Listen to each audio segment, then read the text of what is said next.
에너지 없이는 하루도 살 수 없는 현대인들. 산업 경제 발전과 더불어 에너지 사용량은 점점 늘어가고 있다.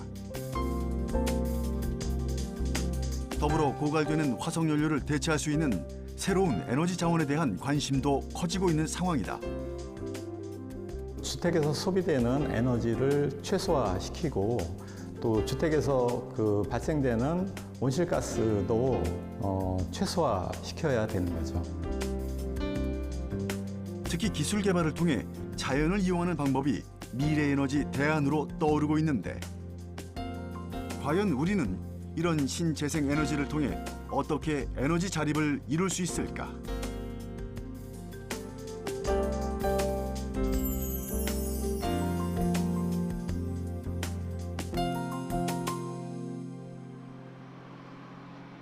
서울 성북구의 한 마을. 이 마을 복지관에는 일주일에 한 번씩 초등학교 아이들을 위한 다양한 놀이 프로그램을 진행하고 있다. 오늘은 과연 어떤 프로그램이 진행될까? 참여한 아이들 얼굴에 기대감이 가득한데. 어떻게 하는지 알았지? 그러면 우리 두 팀으로 나눠서 2번 조하고 3번 조 여기에 설게요. 고정된 자전거에 오른 아이들이 열심히 페달을 밟기 시작한다. 운동을 하는 것도 아닐 텐데 왜 이렇게 열심히 자전거 페달을 돌리는 걸까? 잠깐만 이거 좀. 알고 봤더니 지금 아이들은 자전거를 이용해서 전기를 생산하는 중이었다. 일명 자전거 전기 발전기인데 이걸 이용해 과일 주스를 만들 예정이다. 아이들은 자전거 페달을 돌려 만들어지는 전기를 믹서기로 과일을 가는데 이용한다. 자신들이 직접 생산한 전기로 갈아 만든 과일 주스를 마셔보는 아이들. 어때? 바나나 우유 맛이야? 고생했어요. 자리로 갈게요. 자전거 전기 발전기는 페달을 돌리면 만들어지는 운동 에너지를 전기 에너지로 바꿔주는 장치다.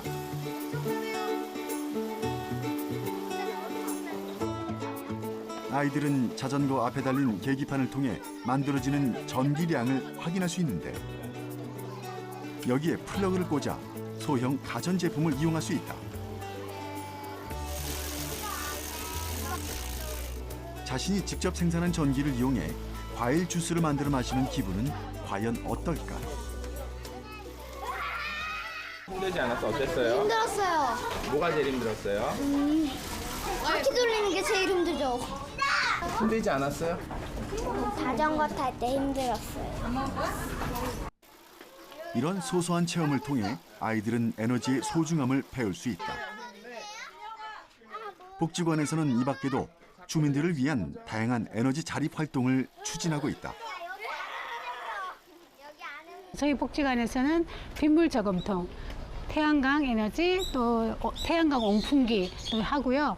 또 사업적으로는 아이들이 에너지를 직접 만들어서 쓸 수 있다는 가능성을 보기 위해서 자전거 발전기, 또 그리고 주거 환경이 열악한 어르신들을 위한 에너지 전략 사업을 위해서 난방 필름을 깐다든지 주거 환경 개선 사업을 하고 있고요. 조금 경제적 여력이 되시는 분들은 태양광 그리고 빗물 저금통을 저희가 실천하면서 이 지역에 단독주택 가지신 대상과 국민대학교 어린이집이 다 같이 해서 빗물 저금통을 설치해서 지금 현재 잘 사용하고 있습니다. 복지관 인근에 설치된 10톤짜리 빗물 저금통. 빗물을 모아 저장해 다양한 생활용수로 활용하는 시설이다. 초기 빗물의 오염을 걸러내고 깨끗한 빗물만을 모아 사용하는데 텃밭을 가꾸는 등 다양한 용도로 이용이 가능하다. 주민들은 언제든지 필요할 때마다 이 빗물을 이용할 수 있다. 물도 절약하고 수도 요금까지 아낄 수 있는 빗물 저금통처럼 현재 전국에는 빗물을 이용할 수 있는 다양한 시설들이 설치돼 있다. 2014년 수자원 공사가 발표한 자료에 따르면 우리나라는 1360개소의 빗물 이용 시설로 연간 660만 7천 세제곱미터의 빗물을 이용하고 있는 것으로 나타난다. 전체 집수 면적은 약 3,963만 3천 제곱미터로 축구장 약 5,550개에 달한다. 이를 연간 물 사용량으로 환산해 보면 44억 원을 절감할 수 있다는 계산에 이른다.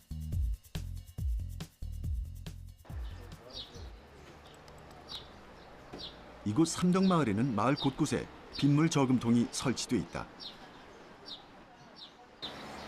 이 마을은 지난 2014년에 주민 참여를 바탕으로 우정이라는 빗물 공동체를 조성했는데 그때부터 설치된 빗물 저금통들은 마을 텃밭을 가꾸거나 급한 생활용수를 공급하는 데 유용하게 쓰이고 있다. 빗물 덕분에 다양한 농작물들이 싱싱하게 자라는 중이다.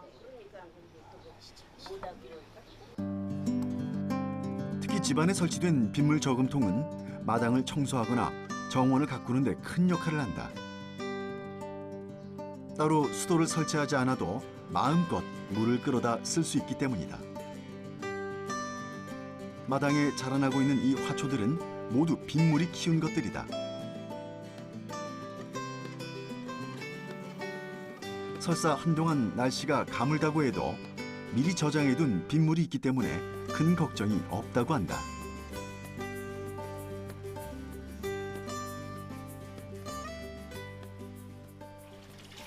삼덕마을 주민운영위원회 총무를 맡고 있는 강선양 씨는 보다 적극적으로 빗물을 활용하고 있다.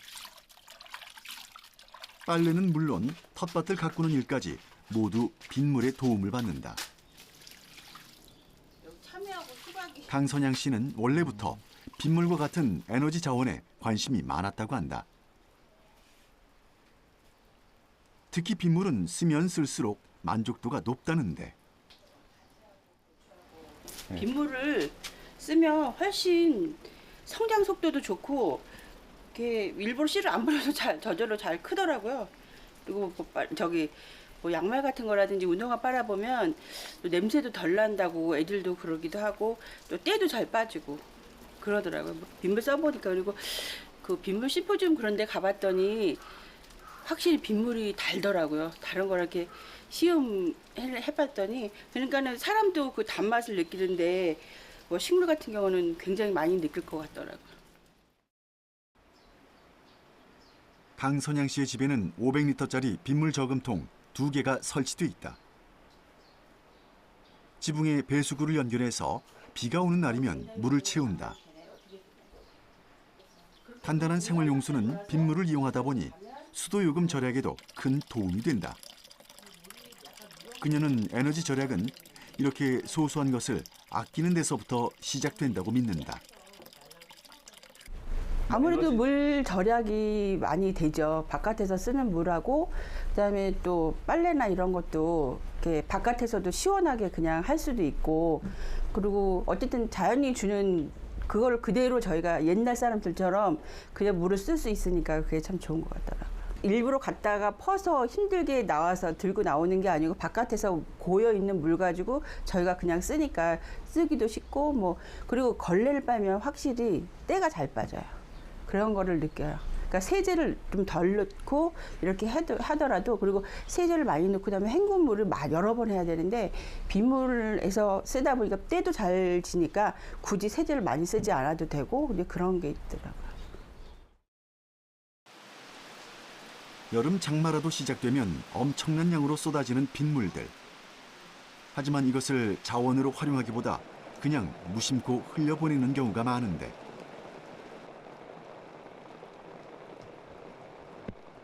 과연 우리는 얼마나 많은 자원을 낭비하고 있는 걸까?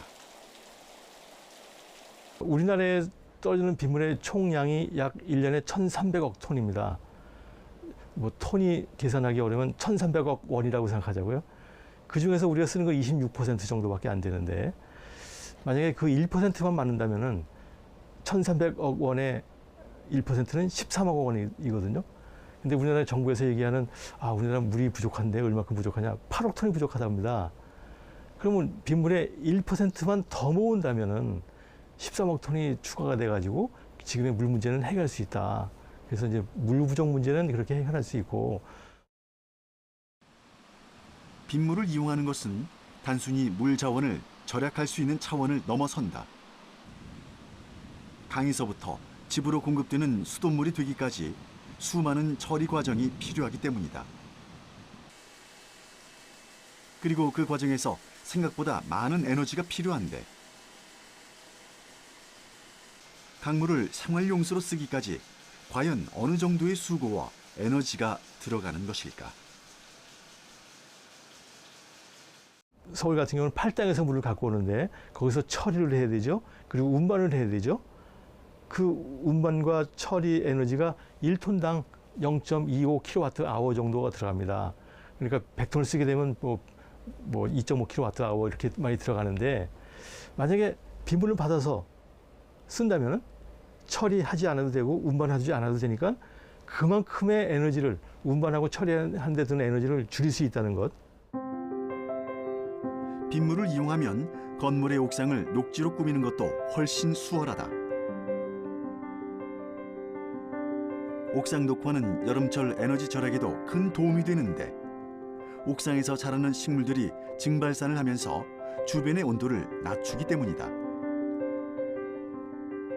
이는 한여름에 저절로 건물의 온도를 떨어뜨리는 결과를 낳는다.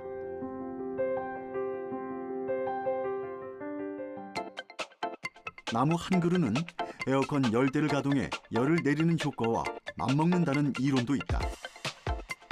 즉 버려지는 빗물을 모아 옥상에 식물을 키우고 식물의 증발산 효과를 이용해 폭염을 예방할 수 있다는 의미다.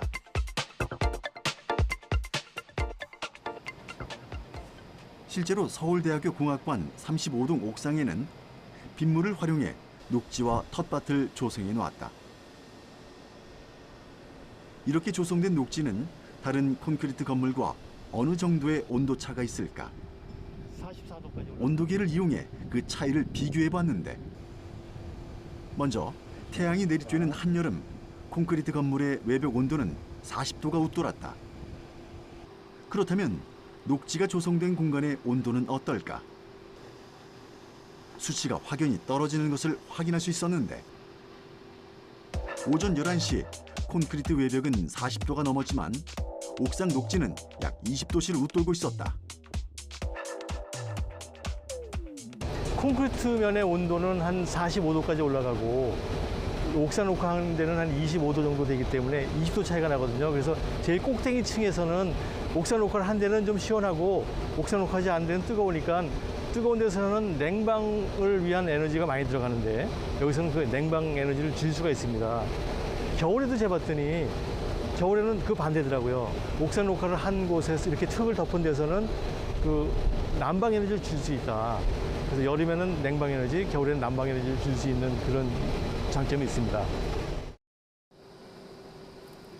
옥상 녹화는 빗물을 옥상에 확보할 수 있기 때문에 훨씬 수월하게 진행할 수 있었다. 빗물을 모을 수 있는 이 저류판의 역할이 무엇보다 중요하다는데 이 지붕 위에다가 이 저류판을 놓고 요 위에 부직포를 깝니다. 그리고 흙이 있어요. 그러니까 비가 오게 되면 흙을 통해서 또 저류판을 부직포를 통해서 내려가서 물이 여기 고이거든요. 물이 여기 고이는 거기 때문에 비가 온다면 이게 여기가 꽉 차 있습니다.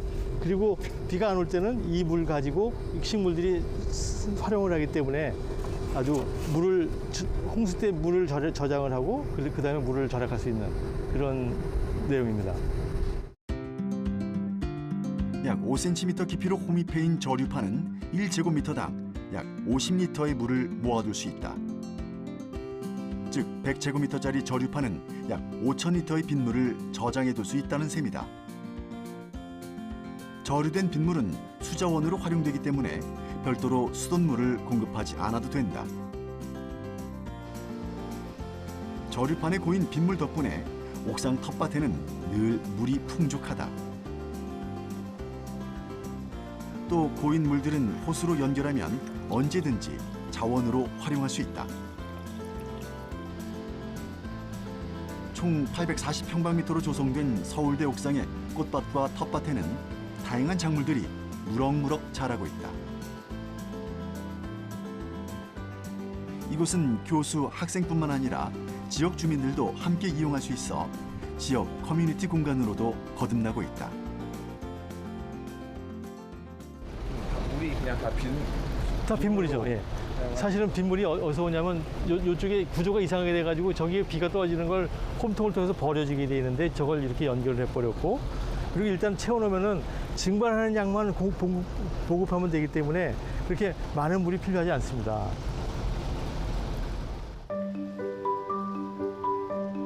늘 수량이 충분히 확보되다 보니 옥상에 인공 연못까지 조성돼 있다. 단순히 물을 모아놓는 공간을 넘어 물고기가 살아갈 수 있고 식물들이 저절로 자라날 수 있는 하나의 생태 공간으로 탈바꿈한 것이다.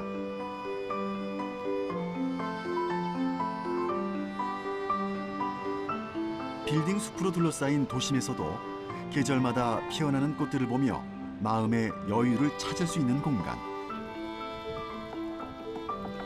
이곳을 찾는 이들은 사람만이 아니다. 비록 건물 위에 있지만 잘 조성된 숲과 같은 역할을 하다 보니 다양한 곤충과 새들이 날아와 잠시 쉬어갈 수 있는 휴식처로 이용하고 있다.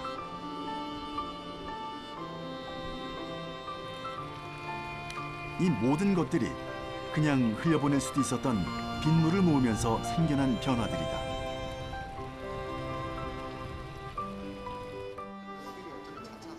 빗물의 활용은 이것뿐만이 아니다. 서울대학교 39동 건물에는 조금 특별한 시설이 갖춰져 있다. 바로 빗물 저농도 오수 하이브리드 시설인데, 빗물은 깨끗하지만 불규칙적으로 내리는 반면 저농도 오수는 약간 더럽지만 규칙적으로 발생한다는 특성을 이용해 설비했다.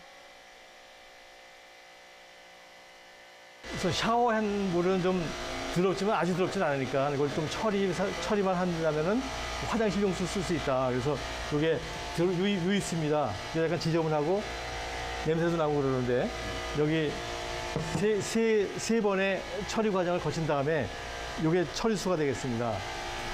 냄새도 별로 안 나고 깨끗하고, 요거는 마실 수는 없지만 화장실용 쓰기에는 충분합니다. 그래서 이렇게 재이용을 하게 되면은 우리 팔당에서 물을 안 갖고 와도 되고, 뭐 가뭄에 대한 대비도 할 수 있습니다. 중수도 시설을 이용하면 샤워하거나 손을 씻으면서 발생한 오수를 여과 및 소독 과정을 통해 정화한 뒤 변기 용수로 재활용이 가능하다. 그만큼 강물을 아낄 수 있고 사용하는 에너지도 절약할 수 있는 시스템인데,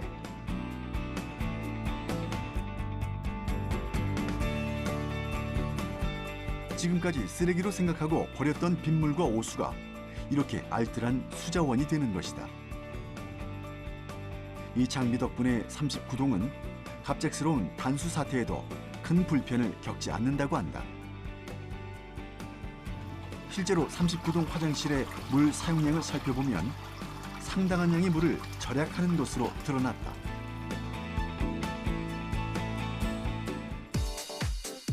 (39동에서) 사용되는 총 4,251톤의 물 중에서 빗물은 894톤으로 21%에 해당한다. 여기에 저농도 오수가 1,946톤으로 46%를 차지한다. 즉, 재활용된 물 자원으로 67% 정도의 물을 충당하고 있는 것이다.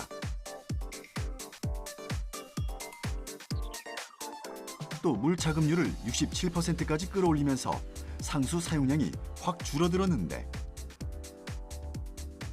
이는 설치 전 수도 요금이 1년에 850만 원에서 빗물 저농도 오수 하이브리드 시설 설치 후에는 사용 요금이 연간 400만 원으로 450만 원 정도의 이익을 나타내고 있다.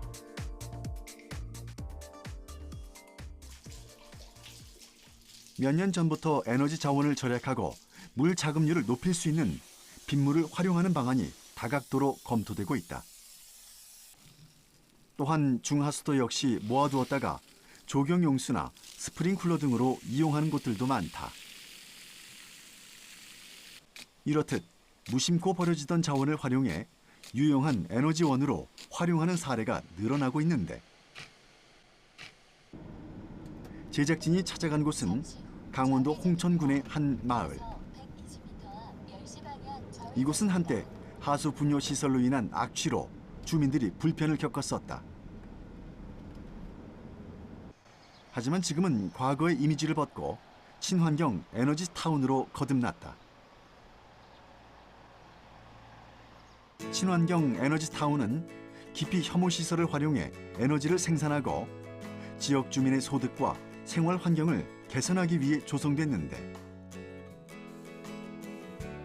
신재생 에너지를 적극 활용해서 이곳은 사용하는 에너지의 자립도가 상당히 높은 마을로 손꼽힌다. 저희 마을은 친환경 에너지 타운과 함께하고 있습니다. 에너지를 다른 외부에 의존하지 않고 우리 자체 내에서 자립할 수 있도록 소수력 발전이나 태양광 에너지나 바이오가스를 이용하고 있습니다. 한때 냄새나는 마을로 불리던 시절. 악취는 주민들의 삶의 질을 낮췄을 뿐만 아니라 땅값 하락을 불러왔고 많은 이들이 마을을 떠나게 만들었다. 그러다 2014년 친환경 에너지 타운으로 변신하면서 마을의 분위기가 180도 변했다. 마을에서 가장 눈에 띄는 것은 340kW급 거대 태양광 발전 시설이다. 공터에 세워진 것이 아니라 하수 종말 처리장 위에 설치되어 버려질 수 있는 공간을 효율적으로 활용했다. 여기서 만들어지는 전력은 한국전력으로 판매되어 다양한 마을 공동사업 수익으로 사용되어지고 있다. 태양광은 지금 저기에 설치된 거는 원래 산에 나무를 베고 설치를 하려고 했는데 그 산의 나무는 이산화탄소를 줄여준다고 해요. 그래서 이산화탄소를 줄여주는 나무를 베면서 하는 건 우리 마을하고 맞지 않다는 의견이 있어서 하수종말 처리장 그때는 하수종말 처리장 공중이 비어 있었는데 하수종말 처리장 공중에다 지금 설치가 되어 있습니다. 평수는 한 630평 정도 되고 여기다 설치한 이유는 기존 구조물을 이용해서 태양광 발전이 돼서 판매를 할 경우에는 REC라는 부분을 1.5배 더 준다고 합니다. 그래서 판매 수익에도 일조를 하고 있습니다. REC라는 것은 신재생에너지 공급 인증서로 기존 건축물을 활용하거나 그 위에 에너지 시설을 지을 경우에는 더 많은 REC 가중치를 받게 된다. 하수 종말 처리장 위에 지어진 이곳의 태양광 발전기에는 시간당 334kW의 전력을 생산하며 2016년 약 9,400만 원의 수익을 기록했다. 하수 종말 처리장의 방류수는 소수력 발전 시설을 거친다. 처리장에서 깨끗하게 정화된 물이 홍천강으로 유입되는데 낙차가 약 11m 정도가 된다. 이것을 이용해 전기를 생산해 커뮤니티 센터나 마을 회관에서 충분히 사용할 수 있는 양이라고 한다.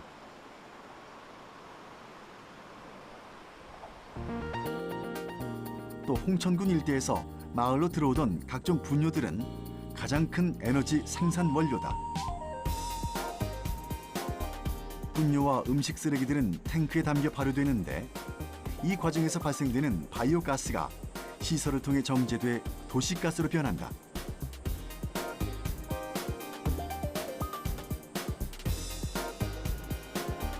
바이오가스를 뽑아내고 남은 분뇨도 그냥 버려지지 않는다. 퇴액비 자원화 시설을 통해 하수 슬러지와 톱밥을 섞어 친환경 퇴비를 생산하기 때문이다. 이렇게 만들어진 퇴비는 마을 주민들에게는 저렴한 가격에 공급되고 인근 지역에 판매돼서 마을 수익에 보탬이 되고 있다. 주민들을 위한 편의시설들이 점점 늘어나자 떠났던 마을로 돌아오는 사람과 귀농 인구가 늘었다고 하는데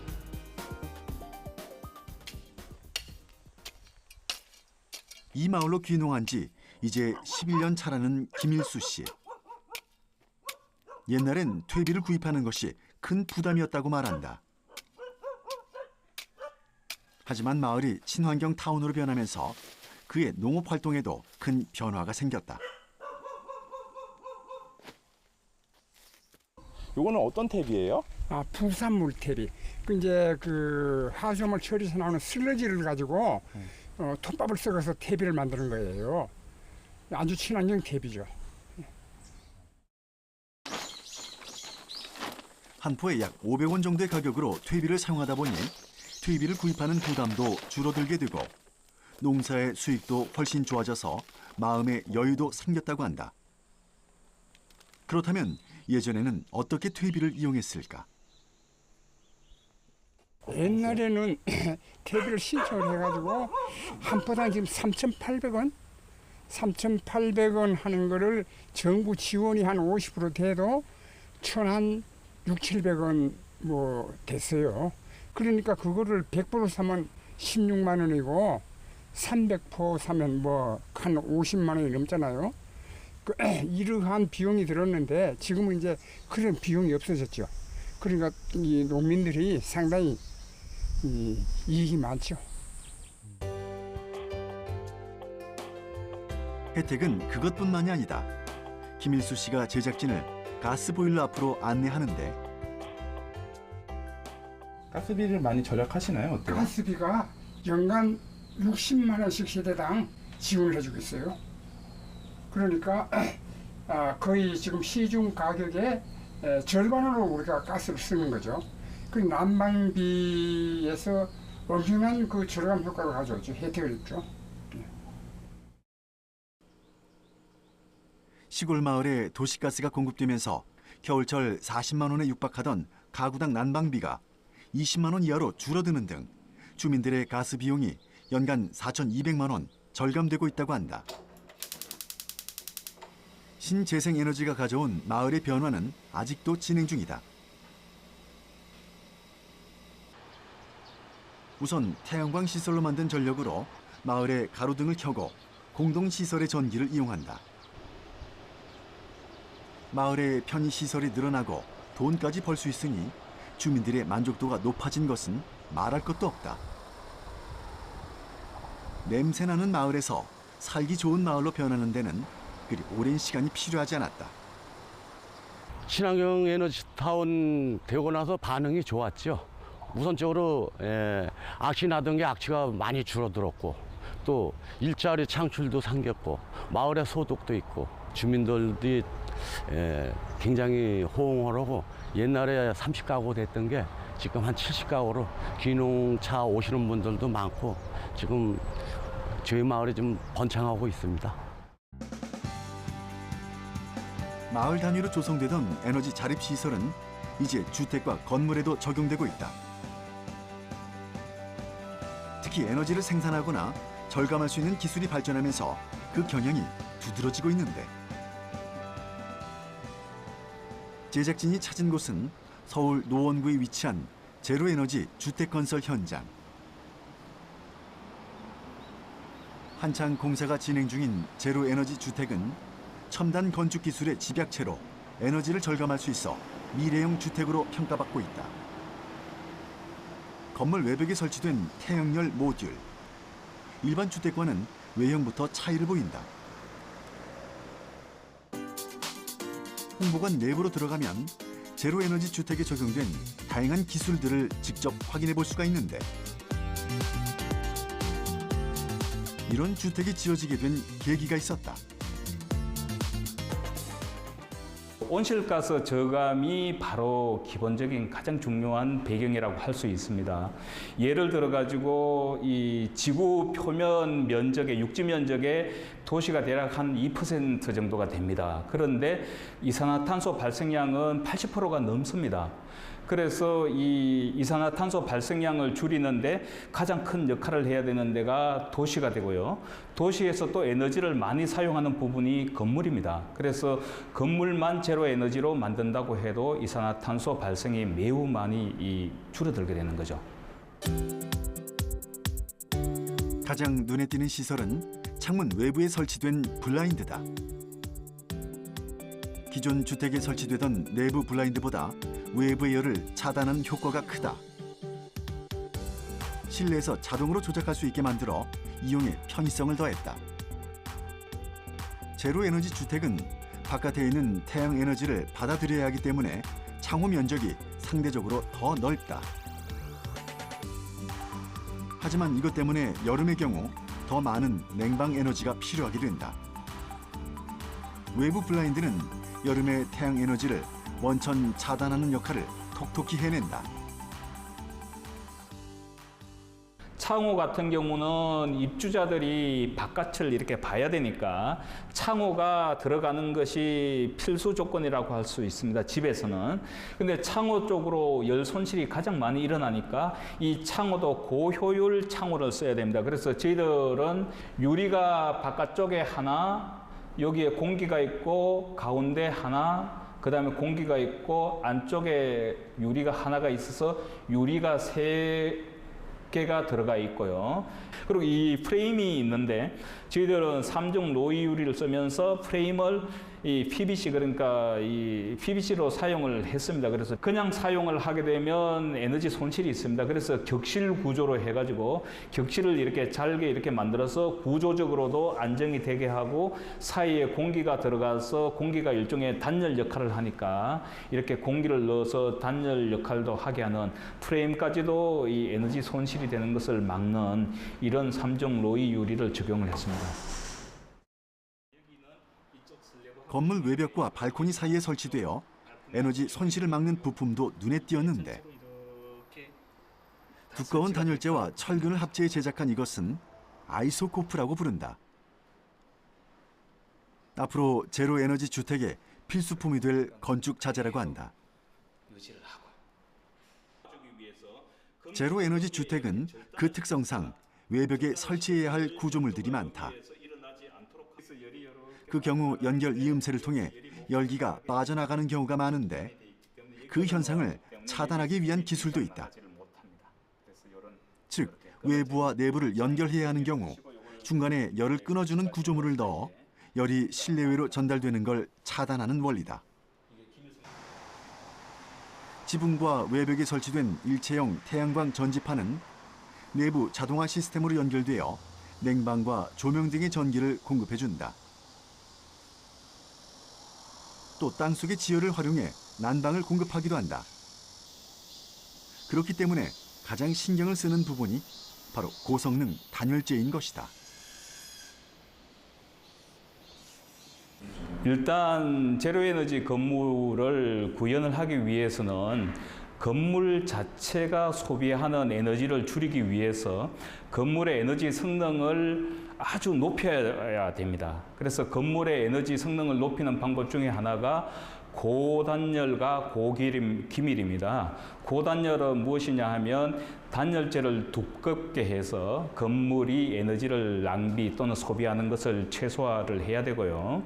그 다음에 고기밀이라고 하면 지금 틈새들이 많습니다. 건물에서는 그 틈새를 통해서 따뜻한 공기가 바깥쪽으로 나가면 에너지 낭비가 되니까 그것도 기밀 성능을 높여서 에너지가 낭비되는 걸 막고요. 그런 것을 패시브 설계 요소라고 하는데 이쪽에 제로 에너지 건물을 구현하기 위해서 가장 중요한 것은 그런 패시브 기술을 적용하는 겁니다. 고단열, 고기밀화되어 있는 고층 주택에서 더 중요한 것이 있다. 바로 환기구. 아무리 첨단 기술로 무장해도 가장 많은 에너지가 빠져나가는 곳은 바로 환기구이기 때문이다. 미래형 에너지 주택의 환기 시스템에 대해 좀 더 자세히 살펴보기 위해 한국건설기술연구원을 찾았다. 마침 실내에서 환기 시스템에 대한 다양한 테스트가 진행 중이었는데 천장으로 통하는 환기구는 폐열회수 환기장치다. 신선한 바깥 공기를 내부 공기와 교차시켜 온도차를 최소화한 뒤 환기함으로써 열 손실을 막아주는 역할을 한다. 일단 패시브하우스는 그 기밀하기 때문에 환기를 충분히 해줘야지 되는 거죠. 그러니까 그 폐열회수 환기장치를 통해서 열 교환을 해서 환기를 해주는 것이죠. 근데 폐열회수 환기장치는 그 난방 에너지를 절감시킬 수는 있지만 그것을 가동하기 위해서 팬이 돌아가고 그것이 결국은 이제 전력 에너지를 이제 그 소비하게 되는 거죠. 사람들이 거주할 때는 환기를 충분히 해줘야 되겠지만 그 뭐 모든 방에 거주하지 않을 거 아니에요. 이제 있는 데만 이제 그 환기를 해주면 되니까 이와 같이 사람이 거주하고 있는 방에 이와 같이 환기를 해주고 그 사람이 이제 외출을 했다 하면 이 환기구를 닫고 그렇게 되면은 이제 팬도 안 돌아가고 또 여기에 굳이 그 이 환기를 위한 그 에너지도 공급이 되지 않기 때문에 기존에 비해서 훨씬 더 에너지 절약적인 그러한 그 방안이 가능하다라는 것이죠. 방마다 자동화 시스템이 되어 있는 환기 횟수를 살펴봤더니 5회 정도가 세팅된 곳도 있다. 일반적인 기준은 1시간에 0.5회지만 그것보다 10배를 더 환기시킴으로써 외기 냉방의 효과를 얻고 있다는 것이다. 보통 그 세대 내에서는 2시간에 한 번 정도 공기가 이렇게 그 순환이 되는 정도가 그 기준치예요. 근데 이것은 여름에 외기 냉방을 위해서 1시간에 그 5번을 순환을 시킬 수 있을 정도로 이게 그 시스템 제어가 가능합니다. 그러면은 실내에 있던 그 이 과열된 공기가 밖으로 나가고 보다 좀 더 서늘한 공기가 실내로 들어오기 때문에 그런 그 자연 환기, 자연 냉방이 가능하다라는 것이죠. 주택에서 소비되는 에너지를 최소화시키고 자립률을 높이기 위한 제로 에너지 주택. 에너지 제로라는 목표를 10년 내에 달성하기 위해 지금도 기술 개발이 한창이다. 특히 창호 같은 경우는 상당히 빠른 속도로 발전되고 있고 외벽 단열은 장기적인 내구성을 확보하기 위해 연구와 실험이 진행 중이다. 창과 창 사이에 설치된 이 블라인드는 여름이면 태풍이 잦고 고층 건물이 많은 우리나라의 실정에 맞춘 건축 설비 시스템이다. 이처럼 새로운 기술이 나오는 만큼 이제 제로 에너지 주택은 선택이 아닌 필수가 될 전망이다. 유럽에서는 그 2020년서부터 제로 에너지 주택을 의무화하겠다라고 이제 그 선언을 해놓고 있는 상태고요. 우리나라는 지금 2025년부터 모든 신축 주택이 제로 에너지 주택을 달성하도록 그렇게 그 이 계획을 세워놓고 있습니다. 그러니까 지금으로 보면은 한 8년, 9년이면 우리가 제로 에너지 주택을 뭐 우리 주변에서 볼 수 있게 되는 시대가 이제 오게 되는 거죠. 우리나라에서 처음으로 지어지는 제로 에너지 주택은 총 115세대로 곧 완공을 눈앞에 두고 있다. 단순히 사람이 거주하는 공간이 아니라 에너지를 생산하고 더 나아가 에너지 교환 시스템까지 갖출 수 있는 건물. 이것이 바로 미래형 에너지 빌딩인 것이다. 건물이라는 것 자체가 우리가 장기적으로 봤을 때는 에너지를 생산하는 어떤 발전소 개념이 들어와야 됩니다. 그래서 건물에서 생산하는 에너지가 많아가지고 주위에 에너지를 생산 못하는 건물 쪽으로 에너지를 이렇게 준다고 하면 이게 상당히 전체적으로 국가적인 차원에서 에너지를 절감을 하는데 굉장히 도움이 될 수 있습니다. 여러 가지 그러한 그 패시브적인 기술, 액티브적인 기술, 신재생 에너지 기술을 이제 계속 개발을 해서 한 10년 이내에 주택에서 그 소비되는 에너지가 제로에 가깝게 달성을 해야 될 것 같고 또한 거기에 아울러서 거기 거주하는 사람이 건강하고 쾌적한 그러한 환경에서 살 수 있도록 하는 것이 우리 궁극적인 그런 그 목표라고 보고 있습니다. 사람이 음식 없이는 살아갈 수 없듯 현대 사회 역시 충분한 에너지 자원 없이는 원활하게 돌아가기가 힘들다. 무한한 줄로 알았던 기존의 에너지 자원이 빠른 속도로 고갈되어가는 요즘. 주어진 자원을 현명하게 활용하고 다양한 기술 개발을 통해 에너지 자립을 이룩하는 세상을 꿈꿔본다.